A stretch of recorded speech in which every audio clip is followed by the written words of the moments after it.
Fl-2022 Caritas Malta rat l-ogħla numru ta' klijenti li resqu għal għajnuna minħabba sustanzi, total ta' 765 każ, bl-ogħla persentaġġ ta' klijenti li resqu għal għajnuna kien minħabba l-kokaina, total ta' 50% tal-każijiet. 21% talbu l-għajnuna minħabba l-eroina u 17% talbu l-għajnuna minħabba l-kannabis. Jirriżultaw ukoll li mis-665 klient li avviċinaw lil Caritas Malta kien hemm 233 li għamlu użu mid-djar residenzjali.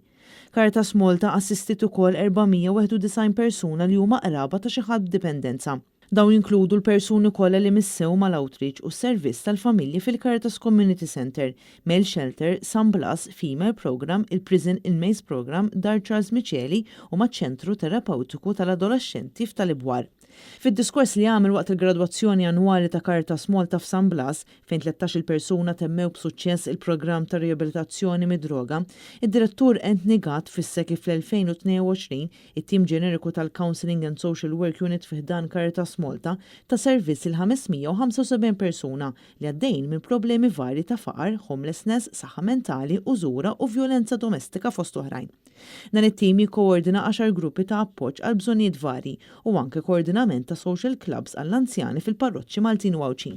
Anthony Gatt qal li jinsabu f'ħidma fuq żewġ proġetti ġodda, proġett ta' supported housing b'kollaborazzjoni mal-Awtorità tad-Djar u proġett ta' cold dry storage f'kollaborazzjoni ma' St. Peter Foundation għal ħażna u tqassim ta' prodotti tal-ikel għal nies vulnerabbli.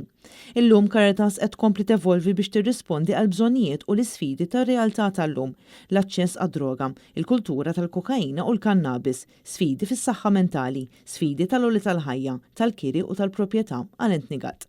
Huwa tkellem ukoll dwar il-kultura ta' droga f'pajjiżna u qal li spiss jisma' bl-inkwiet tal-klijenti u l-familji tagħhom dwar l-użu tal-ħaxixa anke fil-pubbliku. Gatt qal li f'din ir-realtà tispikka d-diffikultà biex tinforza liġi li tipprojbixxi l-użu tal-kannabis fil-pubbliku.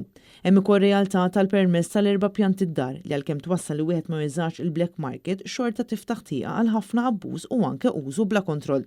Huwa wera tama li l-awtorità tal-użu responsabbli tal-kannabis tibqa' tirreżisti l-influwenza ta' min għandu interess kummerċjali u finanzjarju qawwi li l-kannabis titqies bħas-sigaretti u x-xorb. Fl-istess waqt Gatt qal jilqa' l-proposti li ġew ippubblikati fid-dokument ta' National Drug Policy għal random testing ta' droga fit-toroq u bidla fil-liġi dwar drug testing.